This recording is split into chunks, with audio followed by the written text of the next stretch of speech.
सेठ चबन्नीलाल रामपुर गांव के निवासी थे। वह बचपन से ही बड़े कंजूस स्वभाव के थे। उनकी इसी आदत की वजह से उनकी पत्नी फूलन देवी और उनके बेटे अठन्नी और रुपैया बहुत दुखी रहते थे। न केवल बीबी और बच्चे, पूरे मोहल्ले के लोग उनकी इस आदत की वजह से तंग आ चुके थे।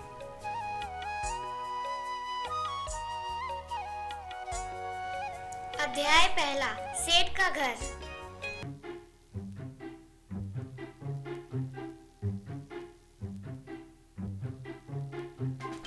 अरे ओ फूलन देवी, एक कप चाय बना लाओ।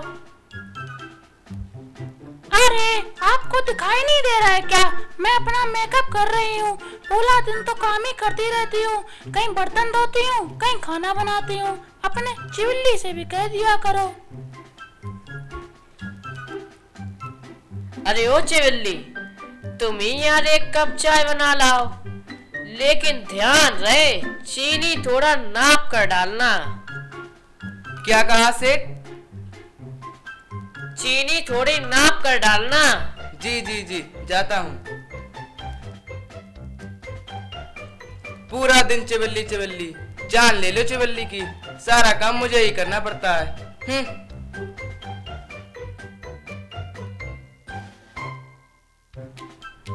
लीजिए सेठ, चाय पी लीजिए। ले आओ।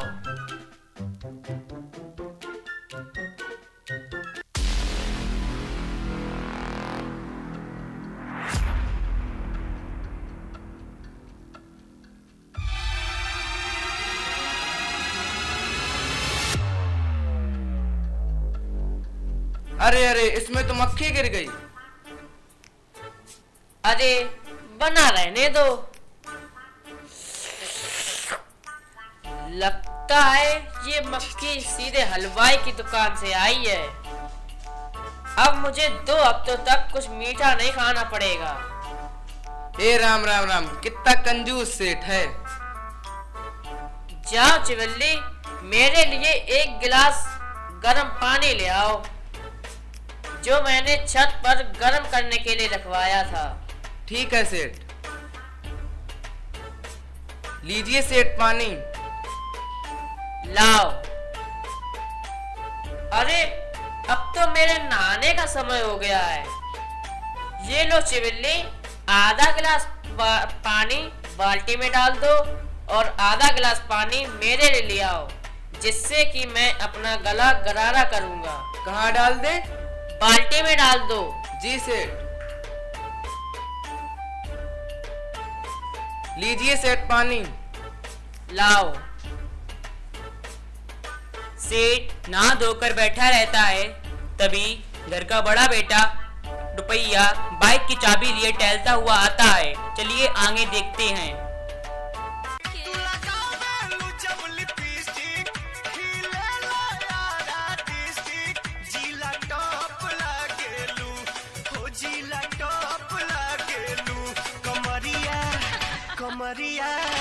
कमरिया करेला पालप लॉलीपॉप लागेलू। अबे कहाँ जा रहा है नालायक? कॉलेज जा रहा हूँ पिताजी, लेट हो रहा हूँ। वो भी बाइक से? रुपया क्या पेड़ पे उगते हैं, या फिर तुम्हें ये लगता है कि मैं पेट्रोल फ्री में भरवाता हूँ? वो साइकिल दिख रही है, उससे जा कॉलेज और मुझे दुकान पर छोड़ देना। अरे पिताजी, एक तो मैं 40 किलो का और आप 82 किलो के, साइकिल इतना वजन कैसे सह पाएगी? ऐसा करते हैं, मोटरसाइकिल ही ले लेते हैं, आपको पहुंचा देंगे दुकान पे। अरे काहे हमरे लल्ला को सता रहे हो?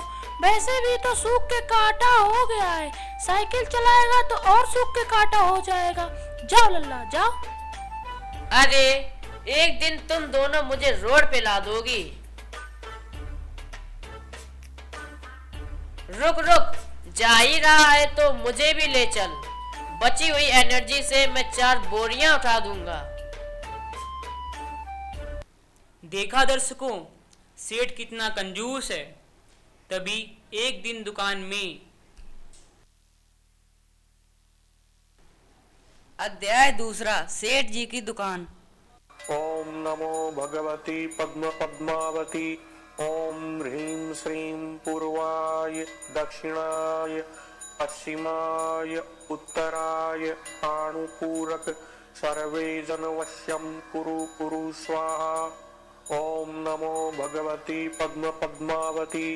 ओम ह्रीं श्रीं पूर्वाय दक्षिणाय पश्चिमाय उत्तराय अनुपूरक सर्वे जनवश्यं कुरु कुरु स्वाहा।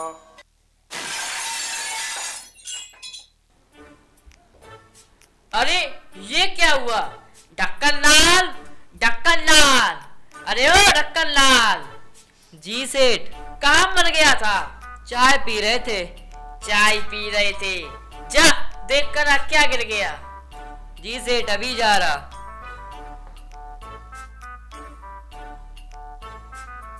सेठ, ये डिटॉल की शीशी टूट गई। अरे राम राम राम, सुबह सुबह से इतना भारी नुकसान। और तू कहाँ मर गया था? बताया तो, चाय पी रहे थे। चाय पी रहे थे? आइंदा से काम के टाइम पर कहीं गायब हुआ तो तेरी खाल उधेड़ दूंगा।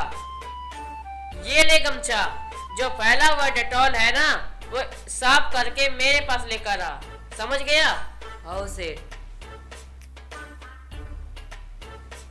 अरे सेठ, आपकी उंगली से ये खून कैसे निकल रहा है? अरे क्या बताएं बंसी, इस नालायक का तो कुछ जाता नहीं है। मैंने इसलिए अपनी उंगली काट ली क्योंकि फैला हुआ डेटॉल वापस इस्तेमाल में ला सकूं। सेठ, ये लो गमछा और डिटॉल की शीशी का क्या करें? ये डेटॉल की शीशी हिफाजत से रख दो जाकर। ठीक है सेठ।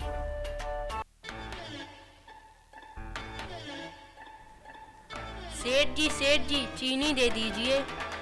क्या? चीनी दे दीजिए। लाओ, रकम दो।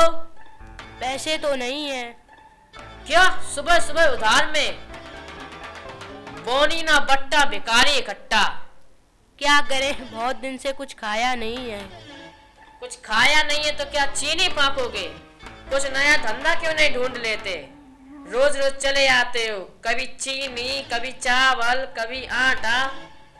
जब पैसे मिलेंगे तो आपको दे देंगे। चलो अब की बार तो दे देता हूँ, लेकिन आज के बाद से कुछ भी उधार में नहीं दूंगा। ठीक है। ढक्कन लाल, ढक्कन लाल, अरे ओ ढक्कन लाल। जी सेठ। इन्हें 1 किलो चीनी दे दो। हाँ सेठ। पिछली बार सेठ जी चीनी मीठी नहीं थी। चीनी मीठी नहीं थी? दाम खर्च करो दाम, तभी तो मीठी लगेगी। उधार की चीज तो वैसे ही फीकी लगती है। ठीक है। सेठ, ये चीनी किसको देनी है? इस ठेकेदार को दे दो। लो ठेकेदार चीनी। धन्यवाद। एक बार सेठ दुकान से घर वापस आ रहे थे। उनका एक गाड़ी से एक्सीडेंट हो जाता है। उनको एक शहर के बड़े अस्पताल में भर्ती कराया गया। खून काफ़ी निकल चुका था, हालत काफ़ी सीरियस थी। उन्हें वेंटिलेटर पर रखा गया। कुछ दिन बाद वे ठीक होकर घर वापस आ गए।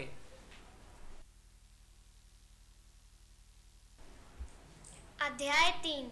सेठ अस्पताल से घर वापस आ चुके थे और गांव के लोग उनसे मिलने के लिए आ रहे हैं।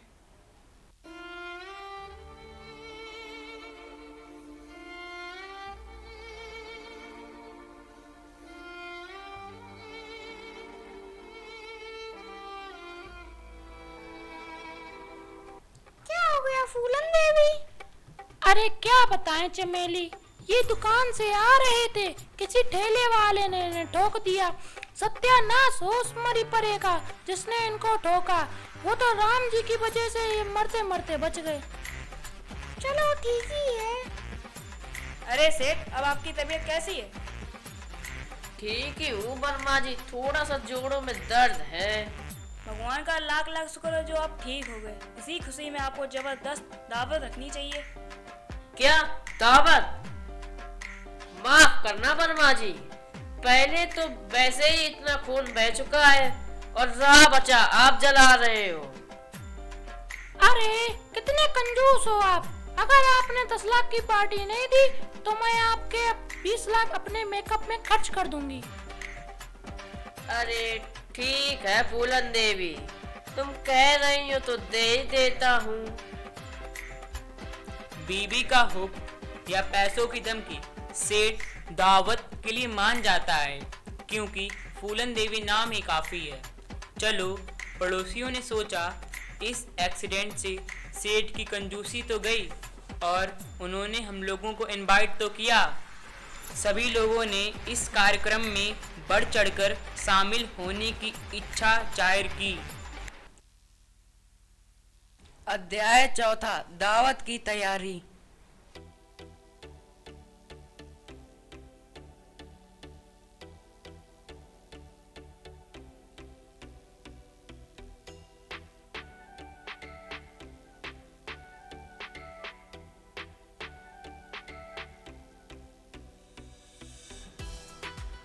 पिताजी, वो टेंट वाला आया है। हाँ हाँ, उसे अंदर लाओ। राम राम सेठ, आपने मुझको यहाँ क्यों बुलाया? राम राम राम प्रकाश, ये बताओ कि तुम्हारे टेंट वेंट में कितना खर्चा आएगा? यही कुछ 3-4 लाख का खर्चा आ ही जाएगा सेठ। क्या 3-4 लाख? कुछ कम करो राम प्रकाश। ऐसा करो कि ऊपर की सीलिंग हटाएं तो कितना आएगा? ऊपर की सीलिंग हटाने पर भी तो सेठ 30-40 हजार का खर्चा आ ही जाएगा। अभी भी ज्यादा है राम प्रकाश। अरे सेठ, इतनी कंजूसी किस बात की? तुम जानते हो, अभी अभी मैं अस्पताल से लौट कर आ रहा हूँ। रुपया भी बहुत खर्च हो चुका है। मैं सोच रहा हूँ कि इसी में कुछ बचा लूं। आप 5-6 हजार रुपए दे देना। अभी भी ज्यादा है। ऐसा करो कि मैं खाली दरी दरी बिछवाऊं तो कितना आएगा? अरे सेठ, आप 300 रुपए दे देना दरी के। हाँ, अब की ना तुमने काम की बात। चलो, इस बात को ही खत्म करते हैं। धन्यवाद सेठ। चीनी, इनका हिसाब लिखना तो। ठीक है। पिताजी, वो टेंट हाउस वाला तो बिना कुछ एस्टीमेट बताए ही चला गया। नहीं नहीं, बहुत समझदार टेंट वाला था वो। पिताजी, इनविटेशन कार्ड छपवाने हैं, 5,000 रुपए दे दीजिए।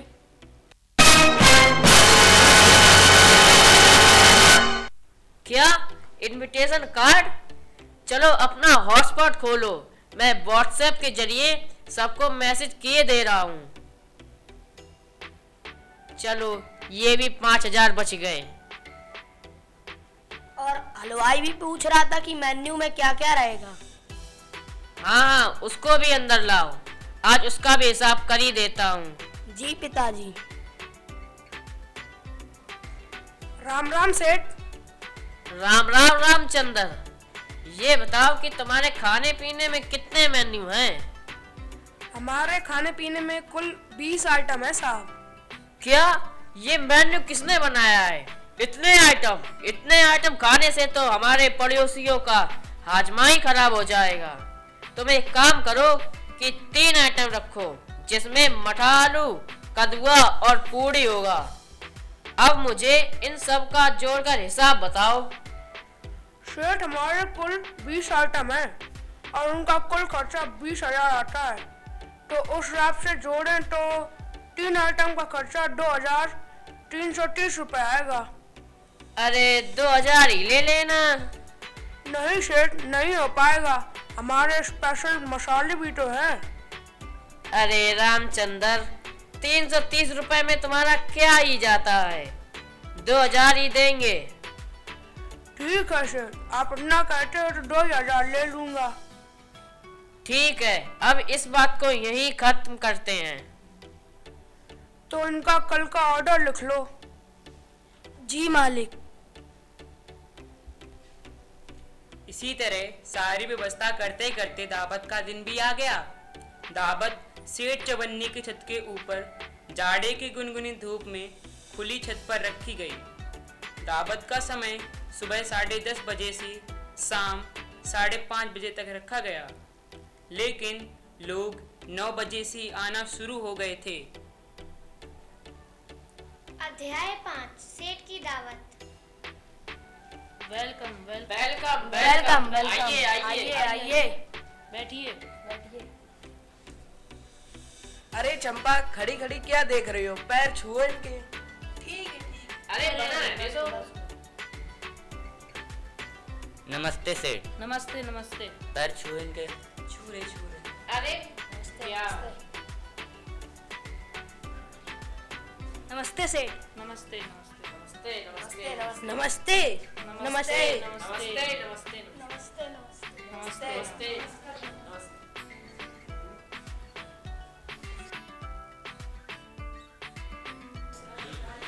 अभी खाना बनने में कितना समय है? भूख की वजह से पेट में तो चूहे कूदने लगे हैं।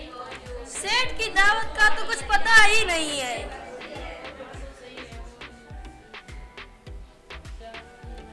राजकिशोर, यह कंजूस सेठ तो बहुत बड़ा भव्य मकान बनवा रखा है। विश्वास नहीं होता इतना खर्चा इसने मकान में कैसे किया होगा। अरे रामू, पहला पहला करोड़पति बना है तो थोड़ा सा दिखावा आ ही गया है।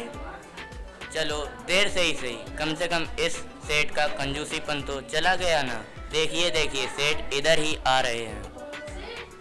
आइए आइए, बैठिए राजकिशोर। रामू, दरी पर बैठकर आराम से बातें करते हैं। आइए।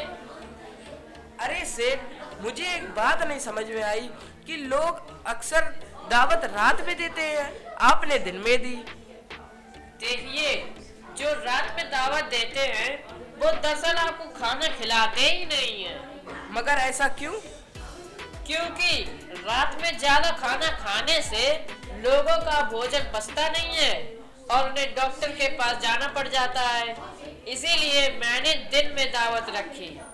जो मजा दरी पर बैठने का है वो कुर्सी टेबल पर कहाँ है। चलो अच्छा ही किया, लेकिन दावत में अगर डीजे म्यूजिक ना हो तो मजा नहीं आता। जब दावत दे ही रहे हैं तो डीजे बीजे बजाकर दिखाना क्या। दूसरी बात, गाना म्यूजिक में हम एक दूसरे की बात समझ नहीं पाते। दावत 10 बजे शुरू होनी थी, 2 बजने जा रहे थे। दावत का नामो निशान तक नहीं था। लोग सुबह से भूखे पहुंचे हुए थे। कुछ लोग बाहर तो कुछ लोग छत पर भूख से बेहाल होकर टहल रहे थे। सेठ, खाना 10 बजे से ही बन गया है और अभी 2 बज रहे हैं। आप कहें तो सबको खाना परसवा दें। नहीं नहीं, पीछे वाला मैदान खाली है, तुम उसमें अपनी दुकानें लगवाकर सबसे 50-50 रुपए पर प्लेट बेचना चालू कर दो और सबसे कहना कि खाना बनने में अभी 2 घंटे और हैं। ठीक है सेठ। तुमने सुना सेठ ने क्या कहा? जी सेठ। तो फिर जाओ, सबसे कह दो जाके। ठीक है मालिक। सुनो सुनो सभी लोग, अभी खाना बनने में समय है। पीछे मैदान में स्टॉलें लग गई हैं, तो वहाँ से आप कुछ नाश्ता कर लीजिए। अरे हाँ, चलो चलो चलो चलो चलो चलो चलो।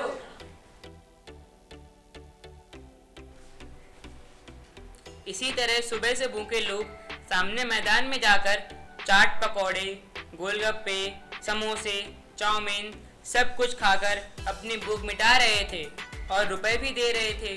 तभी चिबिल्ली आकर बताता है कि दावत का खाना तैयार हो गया है। सुनो चिबिल्ली, सबसे कह दो कि खाना बन चुका है, खा लो चलकर। ठीक है सेठ। सुनो सुनो, खाना बन चुका है, खा लीजिए चलकर। क्या सेठ हम लोगों को पगलू समझ रखा है? जब हम लोग खाना खा चुके हैं तो तुम्हारा क्या खाना खाएंगे? अरे भैया, जो भी हो, अब दावत में आए हैं तो कुछ ना कुछ तो देकर जाना ही होगा। चलो यहाँ भी थोड़ी पेट पूजा कर लेते हैं। हाँ चलो भैया।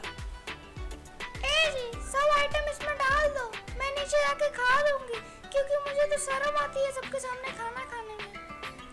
प्लेट रख वरना सेठ इसके भी पैसे ले लेंगे। चलो ढक्कन लाल, चिबिल्ली और रुपया सबको खाना परसो। जी पिताजी। जी सेठ। मठालू, कद्दू, पूड़ी। बस 3 ही आइटम। ये कहो इतना ही मिल गया। तुम लोगों को तो पता ही है सेठ कितना कंजूस है। पैसा देकर पेट भर चुके लोग अनमनी ढंग से थोड़ा बहुत खाकर चले जाते हैं।